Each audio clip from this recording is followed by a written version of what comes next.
Hey CCOF, one of our family's favorite Christmas traditions is that on Christmas morning we eat blueberry muffins for breakfast with little smokies. And I didn't bring any little smokies to work, but it is just kind of the way we start our day. We serve a lot on Christmas Eve as a family. We've done that for years working here at the church.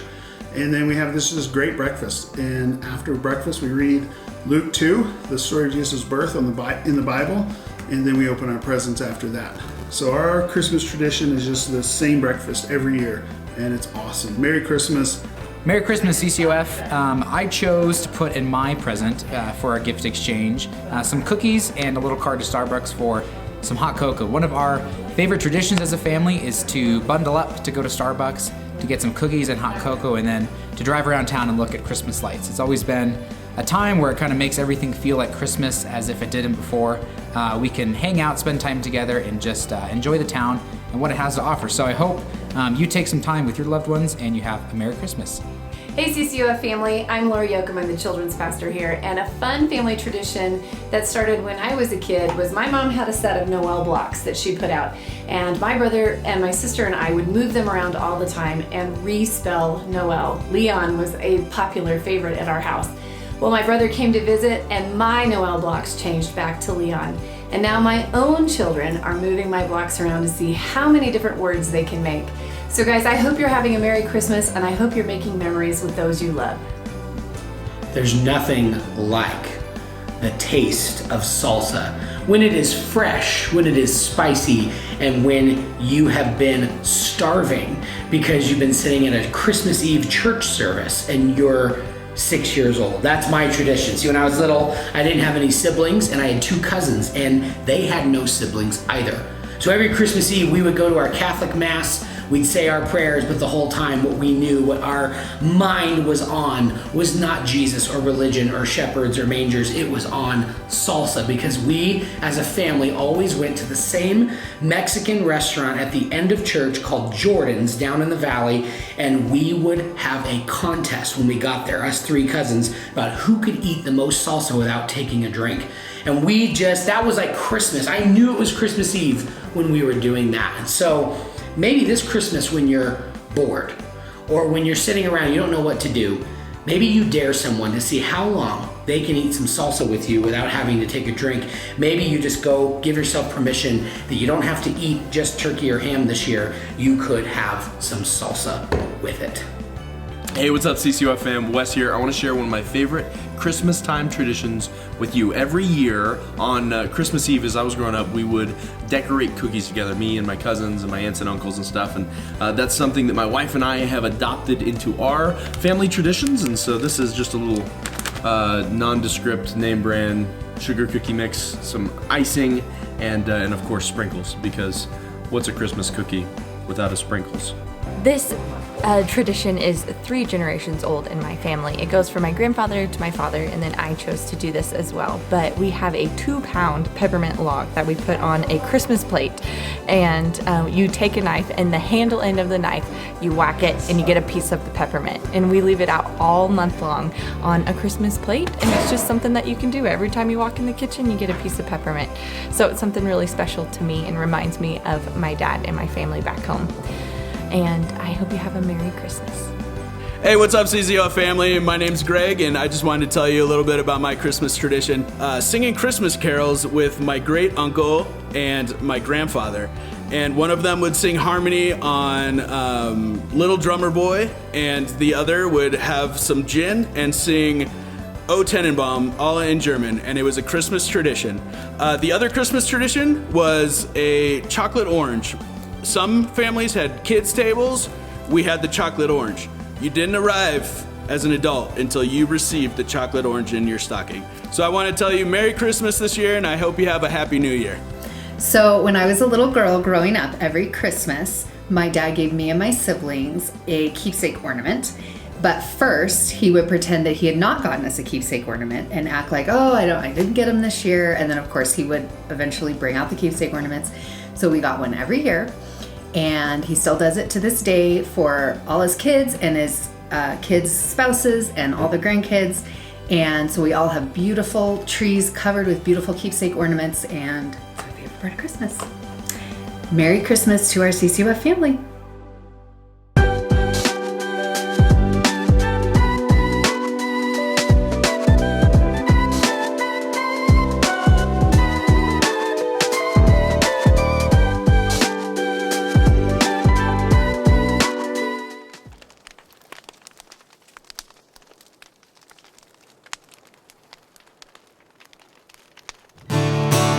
Well, Merry Christmas. We're so glad you chose to join us. We're going to sing just a couple Christmas carols together. Bring the spirit of Christmas from us to you. So sing with us. Joy to the world, the Lord is come. Let earth receive her King. Let every heart prepare him room, and heaven and nature sing, and heaven and nature sing, and heaven and nature sing.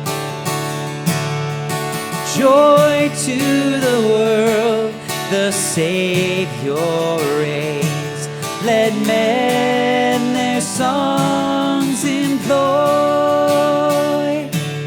while fields and floods, rocks, hills, and plains repeat the sounding joy, repeat the sounding joy, repeat, repeat the sounding joy. He rules the world with truth and grace, and makes the nations prove the glories of his righteousness, and wonders of his love, and wonders of his love, and wonders, wonders of his love.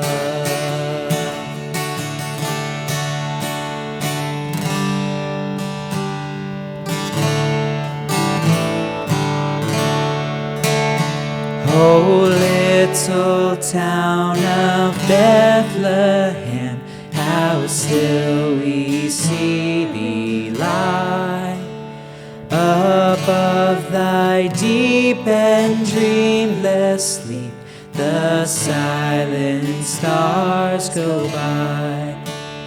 Yet in thy dark street shineth the everlasting light. The hopes and fears of all the years are met in thee tonight. For Christ is born of Mary, and gathered all above. While mortals sleep, the angels keep their watch of wondering love. O morning stars together proclaim the holy birth, and praises sing to God the King, and peace to men on earth.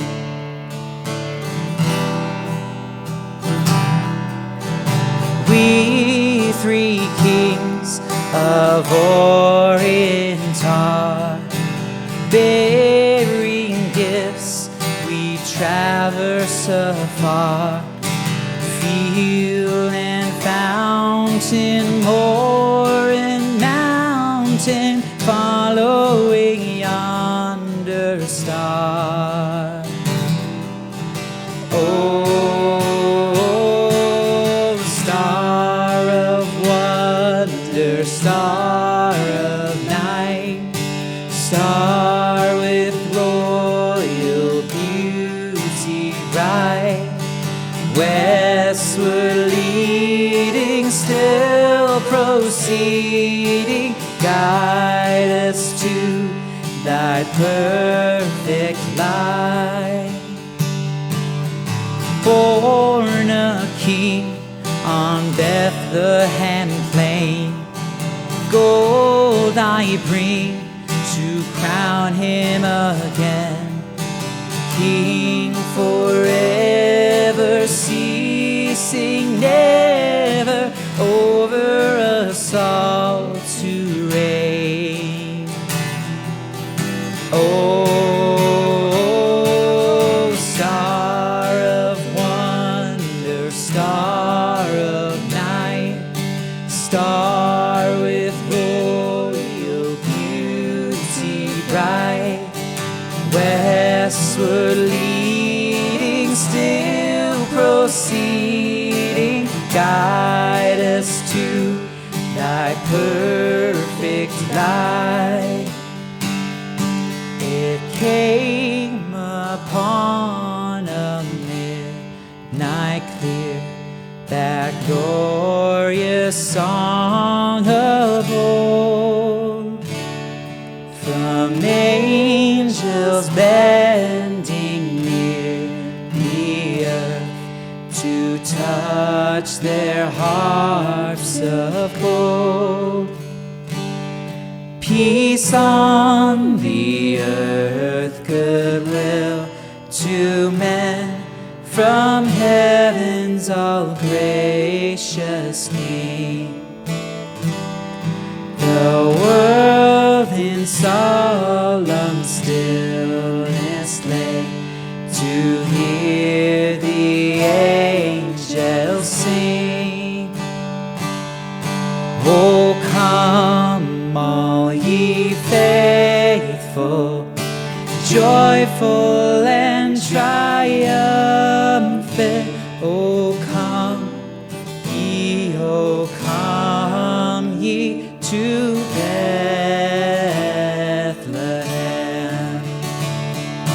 Come and behold him, born the King of angels. Oh, come, let us adore him. Oh, come, let us adore him. Oh, come, let us adore him, Christ the Lord. Sing, choirs of angels, sing in exultation.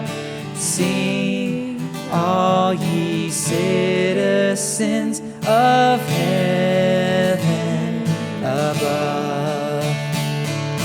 Glory to God, glory in the highest. Oh, come, let us adore him. Oh, come, let us adore him. Oh, come, let us adore him, Christ the Lord.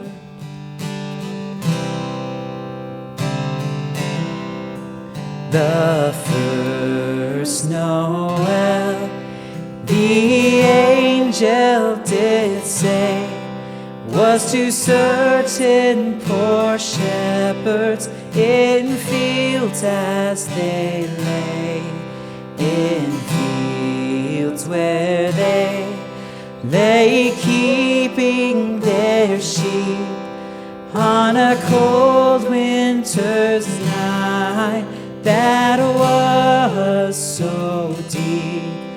Noel, Noel, Noel, Noel, born is the King of Israel.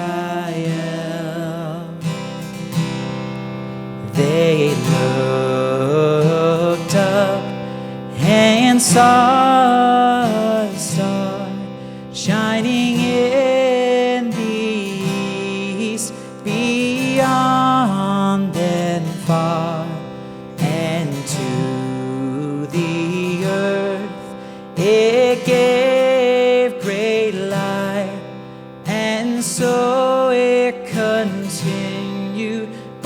both day and night.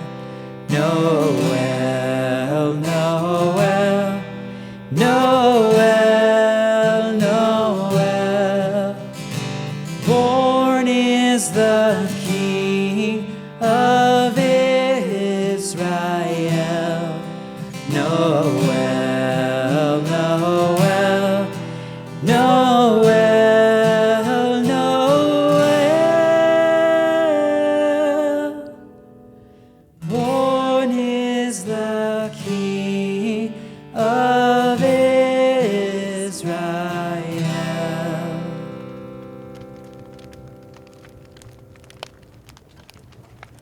Merry Christmas. I am so glad we can spend this time together. And each of the last several years at our Christmas Eve services at our church, I've invited all the kids to come forward and we gather around and we talk about candy canes. And it's one of my favorite parts of what we do. And as different as this service and this year has been, and this Christmas is, I refuse to skip my candy cane message for kids. It's just not gonna happen. So if you're a kid or you're just a kid at heart, this is for you. Go grab your candy cane. I hope you have one hanging on your tree. If not, you can hit pause, go to the store and get some candy canes and come back. I'll wait for you. It's that important because see, candy canes, kids, they remind us of Jesus. This main part of this candy cane, this stick is white and it's a symbolization. It reminds us of Jesus' mother. When he was born, she was pure. As Jesus was his whole life, he lived a sinless life. He always did, no matter how hard it was, he did what was right. That's so important for us to know and remember. And we also find on a candy cane, traditionally, one large stripe with 3 small stripes. And those are pictures reminding us that Jesus paid a price, that he died. Even though he was perfect, he gave up himself for us. They remind us of his suffering and his wounds. The candy cane also makes a J, and I always, when we're together, kids, we make a joke about how different people's first names have a J, but of course that's Jesus, isn't it?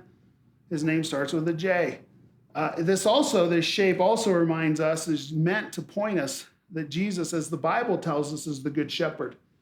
And that what the shepherd would do is he would use his staff that's shaped like this to remove the sheep from danger, to pull them away from trouble.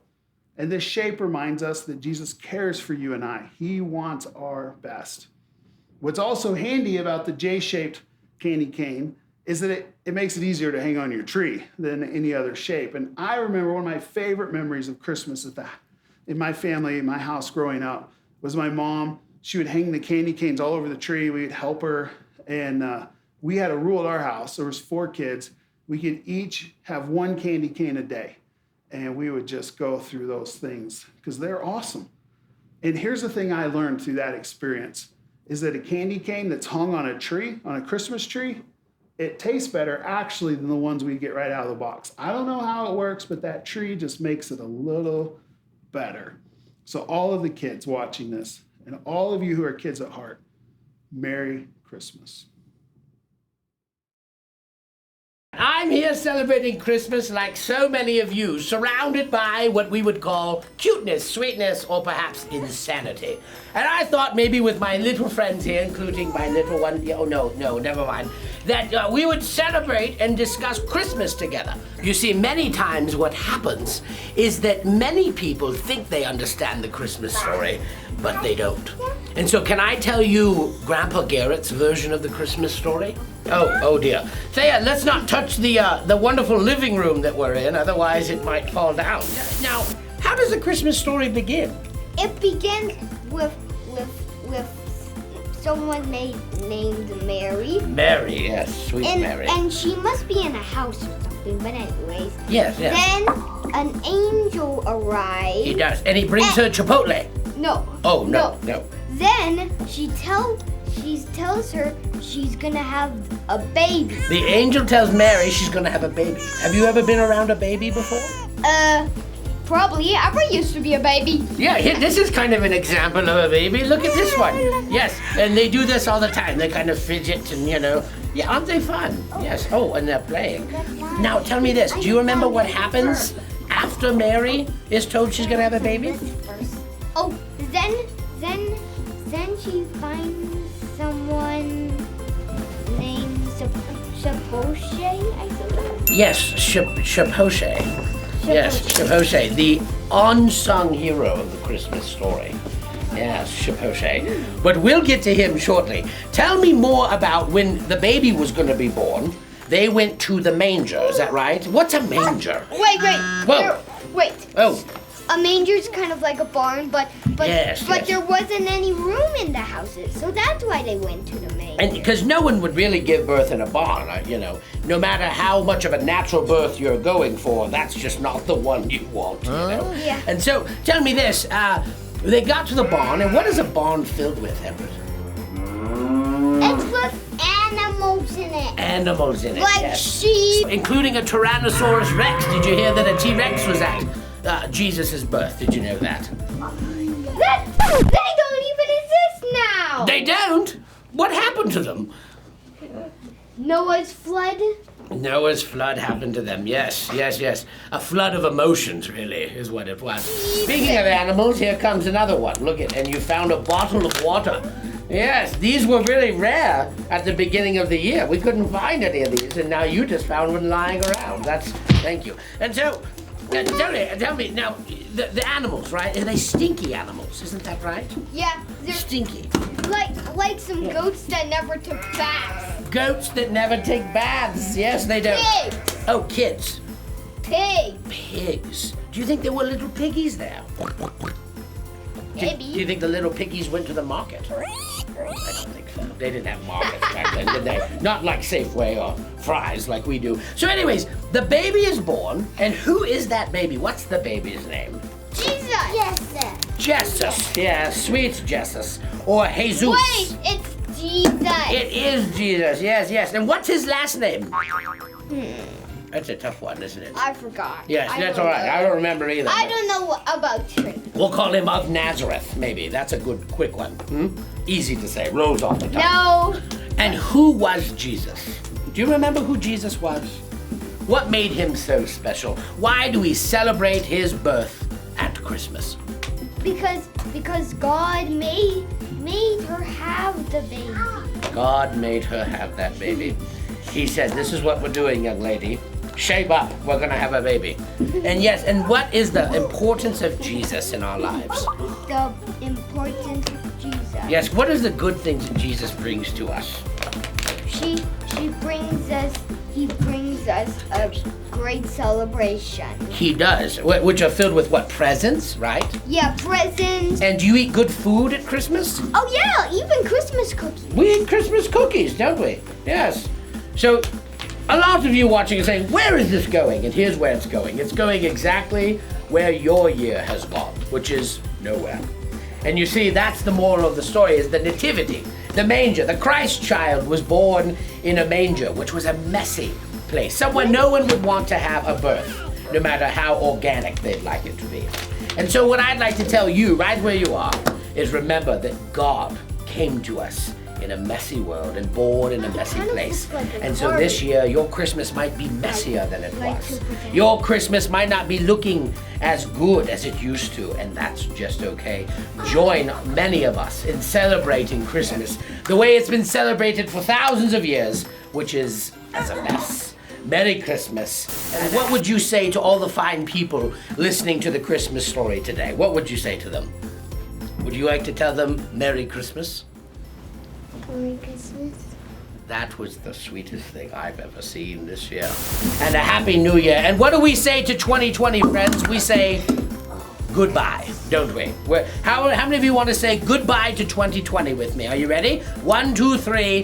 Goodbye, 2020. 2020. Hey, my name is Garrett Shelp. I'm one of the pastors here at Christ Church of Flagstaff, and I want to wish you a Merry Christmas and a Happy New Year. I hope you've been enjoying our service so far.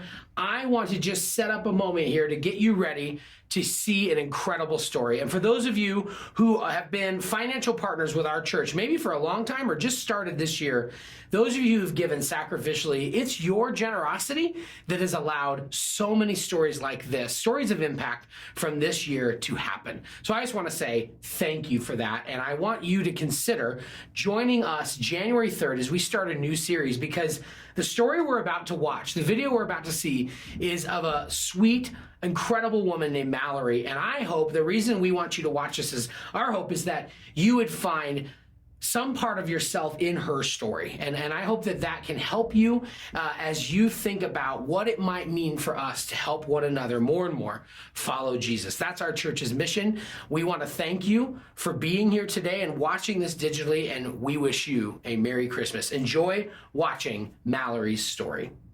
In this season, my biggest struggle has been with emotion, dealing with my emotion and also with the emotions of the people around me. Am I responding in love? Am I reflecting my faith well?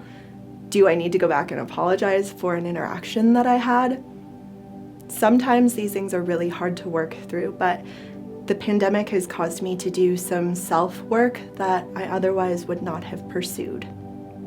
I have been learning about the vast love of God in this time. His faithfulness knows no bounds, and no world event could possibly diminish his gloriousness or the works that he's doing in people's lives and in their hearts. CCOF has meant consistency and fellowship. I know that no matter what's going on Sunday mornings, I can show up, whether it's in person or digitally, and have a great time of learning and worship together. And I also am connected with phenomenal people through my life group who support me with Christ-centered friendship and prayer throughout the week. We come together and celebrate each other's victories and lift each other up when we're going through hard things. So if you can connect through a life group, through Rooted, Grow You, or The Deck, I highly encourage you to get involved. In this season, it's been important for me to stay engaged with church because I want to be a source to people of God's hope, joy, love, and peace. I also find that when I serve in the church, I have a new sense of purpose and I'm more settled and content in life. And if I can help other people find those things, I want to do it. I'm willing. I want to figure out how I can be the hands and feet of Jesus. I've been seeing God move in fantastic ways as of late. In my personal life, spending more time at home has meant that I have actually read through whole books of the Bible for the first time, rather than just small parts of it. And I'm getting to see this big story that God has a plan for us. And I find hope and security in the fact that God doesn't make mistakes. He knows what he's doing right now. And because of that, I can feel secure. In the pandemic season, I have gotten to see something truly amazing. I have been praying for years to witness someone's initial faith journey, and strangely enough, in this pandemic season, I'm getting to do that. The week before the stay-at-home orders were put in place, my group had a new member join, and literally the next Sunday, we started doing digital services and Zoom Bible studies, and shortly after that happened, I met up with this person and he told me that he wasn't ready to settle on Jesus. He felt like that might be the way that he was going, but he wasn't ready to choose that yet. And he's continued to show up for Bible studies and come to church when we had in-person services. He even joined a Rooted group, and in a couple weeks he'll be getting baptized. He's made a choice to follow Jesus. And if 2020 needed to happen in order for this to occur, I'm gonna celebrate that. Getting to see a life changed by God is absolutely amazing, and I'm so happy to have been a part of it.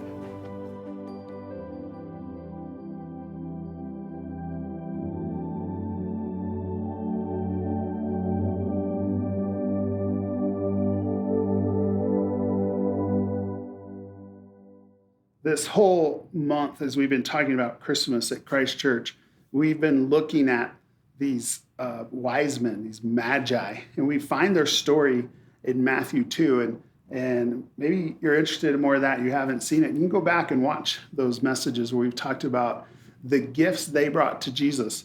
And they saw a star. They came from the east, and they're called wise men, magi, sometimes the we three kings. And their gifts point us to pictures of Jesus that we see all throughout the Bible, even in other places. I want to read the verse we've been using every time we've talked about Christmas this year. It says, on coming to the house, is Matthew 2:11. The wise men, they saw the child with his mother Mary. They bowed down and worshiped him. Then they opened their treasures and presented him with gifts of gold, frankincense, and myrrh. And these three gifts, they point to these three pictures of Jesus. The gold points to him being a king. The myrrh as a lamb sacrificed. And frankincense, the divine high priest. And the reason that we look at these pictures and these gifts is because they just show us a little bit more of who Jesus is and what he was here to do. And the reason we give gifts at Christmas is directly tied back to these wise men and their giving of Jesus three gifts. And these pictures of Jesus, these are our source of strength. And we've called our series Christmas Strong because you and I need strength, and that comes from Jesus. And we're going to talk about frankincense this Christmas Eve just for a couple of minutes. And really, I like frankincense. The other gold and myrrh, they're pretty straightforward. And frankincense, I like it the best, actually, because it's the hardest to say and impossible to spell without autocorrect. It's often used in worship. Frankincense was used by priests for centuries, actually not just in the Jewish tradition or now the Christian tradition, but in lots of places around the world. Frankincense is harvested from trees, and it's made into this beautiful scent, and it's placed inside things like censers and places that it would be burned to release this aroma that was so just great and wonderful. And maybe you have some of it, you can buy it in essential oil form today, and it's placed in the air so that when you smell it, you find it pleasing. And it was the idea that you would burn frankincense and God would find that pleasing. This duty often has been performed by priests in religious ceremonies.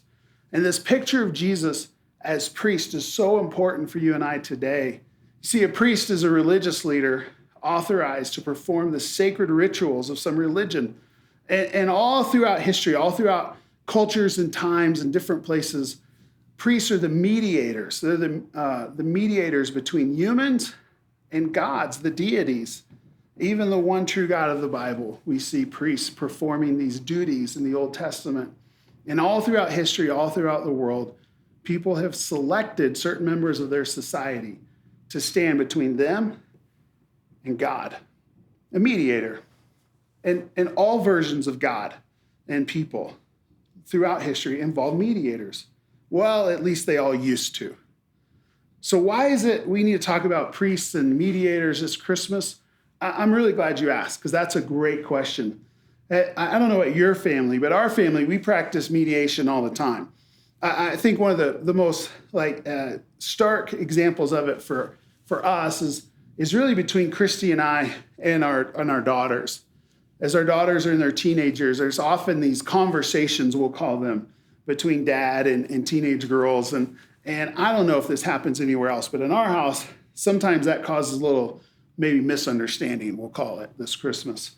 And what will happen very often is I find myself sitting in our basement, just like so frustrated. And one of our daughters, or maybe both sometimes, would be in their rooms and the doors would shut and there'd be some frustration and tension. And Christy would come downstairs and go, hey, here's what your daughter was trying to say. Here's what was going on that you maybe didn't understand. And I'd be like, oh, no, that's not what. And she'd be like, what were you trying to get understood? What were you trying to say to her? And I'd tell Christy, and then she'd go upstairs and she'd go in that room with the shut door and they'd shut it again. And she'd lay down on a bed next to one of our girls probably. And they would just have a conversation. And Christy would say, hey, here's what your dad wanted you to understand. Here's where maybe that conversation got confusing or tense.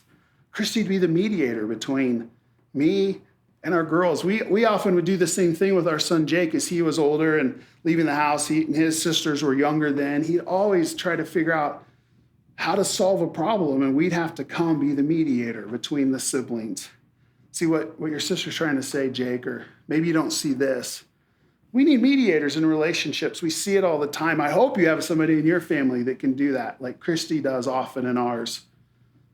But what I want you to see at Christmas is you and I approach a manger with a baby in it. This beautiful celebration. As you give and receive gifts, as you celebrate with a large group this year, or maybe it's different, you're by yourself. As you eat a big meal or a very simple one, as maybe you make some phone calls or some FaceTime videos and Zoom to connect with people far away or just down the street that you can't see in person. I want you, as you read Luke chapter 2, or maybe your family watches the Charlie Brown Christmas special every year, such a classic, or your favorite Christmas movie, I want you to think about this one thing as you do all of these Christmas traditions. Is that baby? He was tired of dealing with the systems. He was tired of mediators. He was tired of religion. You see that baby? That was God himself. And there's no more go-between. And no go-between, no mediator, no priest could accomplish what he came to accomplish himself. God saw our weakness. He saw our frustration, our misunderstanding, our miscommunication, and he came to give us his strength. See, if the gap between you and God was as wide and as deep as the Grand Canyon, Christmas closed that gap. See, God didn't build a bridge. He actually didn't move heaven and earth. Could you imagine him moving the sides of the Grand Canyon together? That would be easy for him.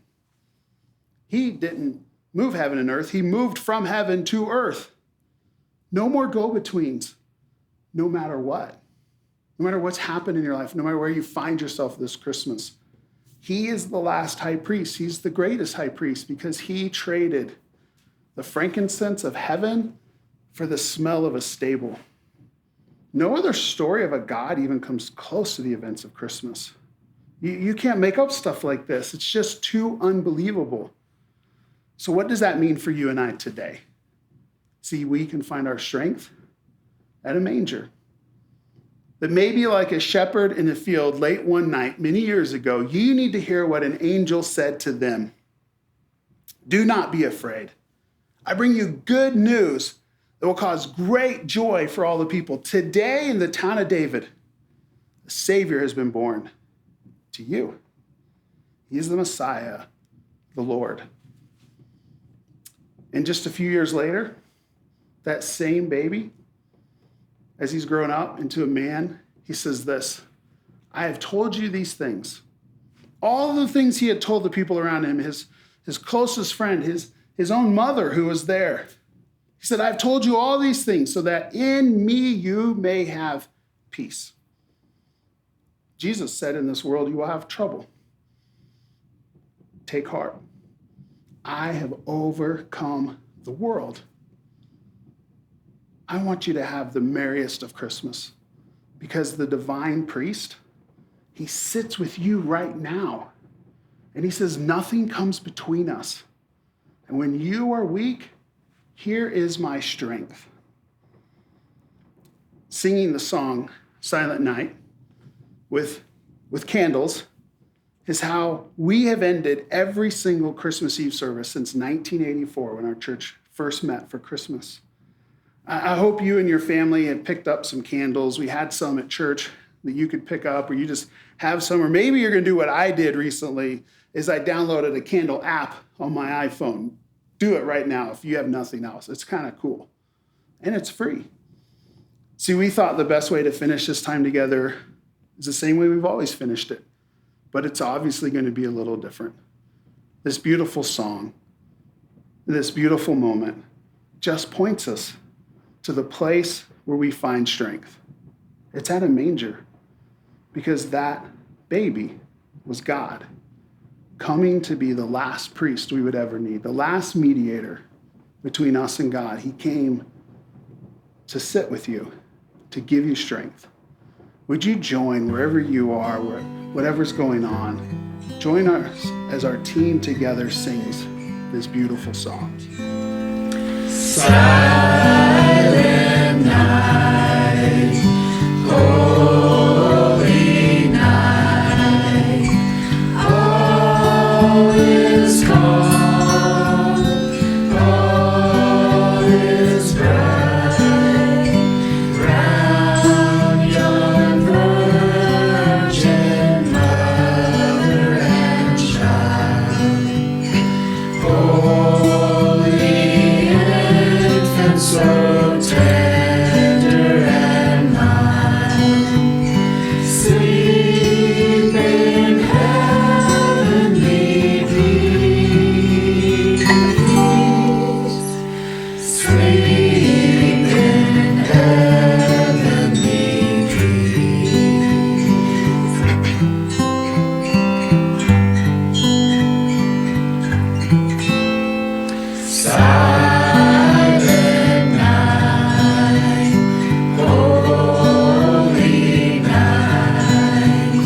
Hey, thanks for singing. Me and my digital candle, we are so glad you were here in this digital Christmas. It's so different, but still, hopefully, so good.